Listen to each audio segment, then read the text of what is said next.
तो चलिए आज हम लोग देख रहे हैं क्लास 10 का एक्सरसाइज 5.3 का क्वेश्चन नंबर 17। 17 नंबर में बहुत लंबा चौड़ा क्वेश्चन है। ठीक है, ये लिखता है, मैंने पढ़ के सुना देता हूं क्योंकि ये तो बहुत लंबा, आधा पेज आधा बोर्ड उसका लिखने में लग जाएगा। मैं समझाते हुए एपी बना देता हूं, उसके बाद जो है ना इसको सॉल्व कर दिया जाएगा। ये लिखता है कि स्कूल में विद्यार्थियों ने वायु प्रदूषण कम करने के लिए स्कूल के अंदर और बाहर पेड़ लगाने के बारे में सोचा। ठीक, यह निर्णय लिया गया कि प्रत्येक कक्षा का प्रत्येक अनुभाग अपनी कक्षा की संख्या के बराबर पेड़ लगाएगा। यानी प्रत्येक क्लास का प्रत्येक सेक्शन जो है ना अपने क्लास के संख्या के आधार पर पेड़ लगाएगा। जैसे मैं बता रहा हूं, अगर 1 क्लास है तो वह एक पेड़ लगाएगा, एक सेक्शन वाला, दूसरा सेक्शन वाला भी एक पेड़ लगाएगा, तीसरा सेक्शन वाला भी एक पेड़, चौथा सेक्शन वाला भी, प्रत्येक सेक्शन में अनुभाग जो कह रहा है ना उतना। अगर 5वां क्लास वाला है तो वह 5 पेड़ लगाएगा। इसका क्वेश्चन कहने का मतलब वही है। उसका कहता है कि यह निर्णय लिया गया कि प्रत्येक कक्षा का प्रत्येक अनुभाग अपनी कक्षा की संख्या के बराबर पेड़ लगा। उदाहरण के लिए उदाहरणार्थ दे दिया है, कक्षा 1 का एक अनुभाग एक पेड़ लगाएगा, कक्षा 2 का एक अनुभाग 2 पेड़ लगाएगा, कक्षा 3 का एक अनुभाग 3 पेड़ लगाएगा, इत्यादि। और ऐसा कक्षा 12 तक के लिए चलता रहेगा। प्रत्येक कक्षा के 3 अनुभाग हैं। इस स्कूल के विद्यार्थियों द्वारा लगाए गए पेड़ों की कुल संख्या कितनी होगी? ठीक है ना। तो मान लीजिए कि हमको एपी बनाना है, तो एपी बनाना, ये एक्सरसाइज आपका हो गया 5.3। अब क्वेश्चन नंबर है 17। क्वेश्चन नंबर है 17, प्रश्न संख्या 17। ठीक, तो एपी इसका बनाएंगे। क्वेश्चन में लिखा नहीं हूं, पढ़ के समझा रहा हूं। पेड़ लगाने के लिए वहां विद्यालय में प्रथम से लेकर 12वीं तक का क्लास चल रहा है और प्रत्येक क्लास में 3 सेक्शन है, 3 अनुभाग है और प्रत्येक अनुभाग से पेड़ों की संख्या लगाने के लिए कहा जाता है। और वह पेड़ों की संख्या किस आधार पर लगाएगा? क्लास की संख्या के आधार पर। तो 1 क्लास वाला कितना पेड़ लगाएगा? पहला सेक्शन का एक पेड़, दूसरा सेक्शन एक पेड़, तीसरा सेक्शन एक पेड़। तो इसका मतलब एपी में पहला एक हो जाएगा 3, दूसरा सेक्शन वाला भी, दूसरा क्लास वाला भी 2 पेड़ लगाएगा। पहला सेक्शन 2 पेड़, दूसरा सेक्शन 2 पेड़, तीसरा सेक्शन 2 पेड़, 3 सेक्शन है तो ये 6 हो जाएगा। और इस तरह फिर तीसरा सेक्शन में भी 3 लगाएगा, 3 सेक्शन है तो 9, चौथा सेक्शन 12 हो जाएगा। इस तरह कुल मिलाकर ये 36 हो जाएगा। ठीक है ना। तो क्लास की संख्या, तो यहां ए मेरा कितना हो जा रहा है? ए बराबर 3, डी बराबर 6 घटाओ 3 बराबर 3 हो गया, एन बराबर 12 हो गया, एन बराबर 12 क्लास है। ठीक है, अब ऐसा नहीं याद करेंगे। यदि हम ये इस तरह ले रहे हैं तो 12वां वाला हम तो 36 हो जाता, तो वो जोड़ने में तो एकदम सबसे आसान होगा। अब जैसे कि ए एन मेरा 36 हो जा रहा है, तो ए एन 36 हो गया, तो ऐसे नहीं याद करना है। तो यहाँ n/2 इंटू ए प्लस एन हो गया, ए एन हो गया, इस तरह हो जाएगा। तो यहाँ क्या हो जाएगा? 12, यह 12/2 इंटू ए कितना हो गया? 3 + 36, ये कितना हो गया? 6, यह हो जाएगा 6 इंटू 39, 54 और 18 और 35, 234 पेड़ लगता है। ठीक, अब मान लीजिए कि हमको ये नहीं है, इस तरह का नहीं रहे और हम ये जान लिए कि ये 12 तक, माने 12 पदों तक हो जाएगा। 12वीं क्लास है तो 12 पदों तक का योग, पदों तक का योग करना है, योग करना है। तो फिर इसमें करना क्या है? तो अब एस एन में ये हो जाएगा, एस एन इक्वल टू हो जाएगा n/2 into 2a plus n-1 into D, ये हो जाएगा। ठीक है।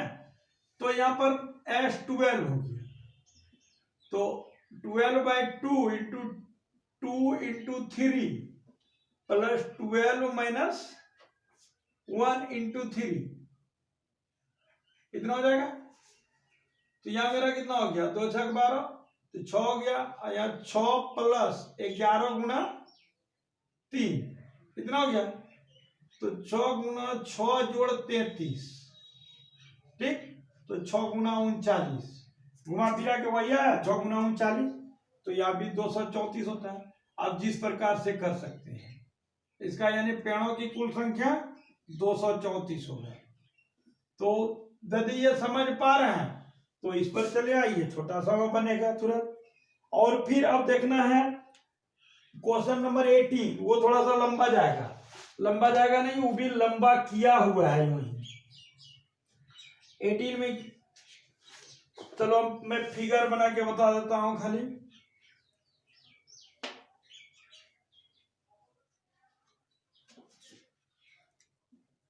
एटीन नंबर में है आपका, देखिए ये फिगर दिया हुआ है इसमें, ये ऐसा एक रेखा है और रेखा में ए और बी 2 पॉइंट है, और ये दोनों को केंद्र मानकर अर्धवृत्त खींचा जाता है। एक बार त्रिज्या इसको मान लिया मैंने केंद्र, तो यहां से ऐसे चला गया।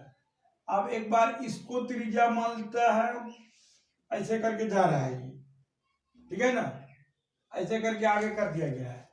तो इसका जैसे कि एक केंद्र आता है, तो यहां से यहां तक की त्रिज्या R1 आपको दिया हुआ, R दिया 0.5 cm, ठीक है ना। जब केंद्र जो है ना B हो गया, तो केंद्र B हो गया तो अर्धवृत्त यहां से यहां तक आ गया, ठीक है ना।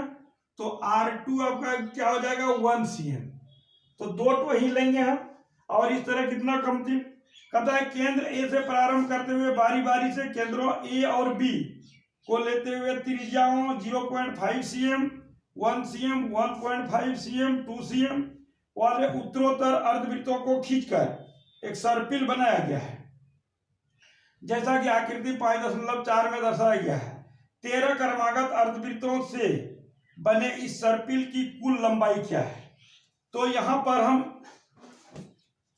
मैंने ए जो निकालेंगे तो कितना बन जाएगा, पहले हम यहां ले लिए अर्धवृत्त की परिधि क्या होती है, अर्धवृत्त वृत्त की परिधि बराबर होगा 2 पाई r बाय 2, ये हो गया ना, तो 2 2 कट जाएगा तो पाई r हो गया। तो 22/7 गुना 0.5, तो ये 11/7 cm हो गया।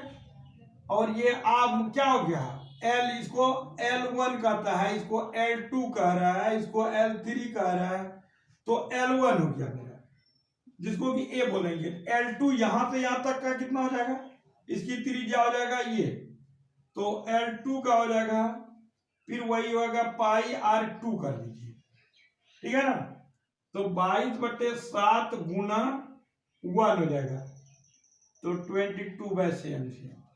तो यानी A बन गया मेरा, A बन गया 11/7 और A2 बन गया इतना। तो D निकालेंगे कैसे होगा, तो A2 माइनस A होता है, तो 22/7 घटाओ 11/7, 7 लघुत्तम ले लीजिए, तो 22 घटाओ 11 बराबर 11/7, इतना हो गया। और यहाँ n कितना हो जाएगा मेरा, n बराबर 13 सर्पिल बनाया गया है इस तरह का, उत्तरोत्तर 13 क्रम है। तो Sn आपको ज्ञात करना है, तो Sn फिर चल जाएंगे इसी तरह का, Sn equal to n/2 into 2a, an हमको पता नहीं है, 1 इंटू डी इक्वल टू इतना हो गया। तो S13 ले लीजिए, या 13/2 into 2 into 11/7 plus 13 minus 1 into 11/7। ए भी हमारा 11/7 है और डी भी उतना ही है। ठीक, तो यहाँ कितना हो जाएगा 13/2 इंटू 22/7 प्लस 12 इंटू 11/7 13/2 और यहाँ कितना हो जाएगा 22/7 प्लस 132 बराबर 3 से इतना बटे 7 हो गया। ठीक, तो 13/2 और यहाँ से लघुत्तम ले लीजिए 7, ये 22 जोड़ 132 कितना हो गया। अब यहाँ कितना हो जाएगा 13/2 गुना 2 2 4 3 2 5 154 कितना, तो 7 दूनी 14 फिर 7 दूनी 14 22 7 154 होता है। ये 11 दूना 22 यानी 13 गुना 11 13 43 143 सेंटीमीटर की लंबाई होगी। वो पूरा सर्पिल जो बनेगा 143 सेंटीमीटर होगा, 143 सेंटीमीटर ये आंसर होगा। ठीक, अब देखिए इसको समझने का प्रयास कीजिए।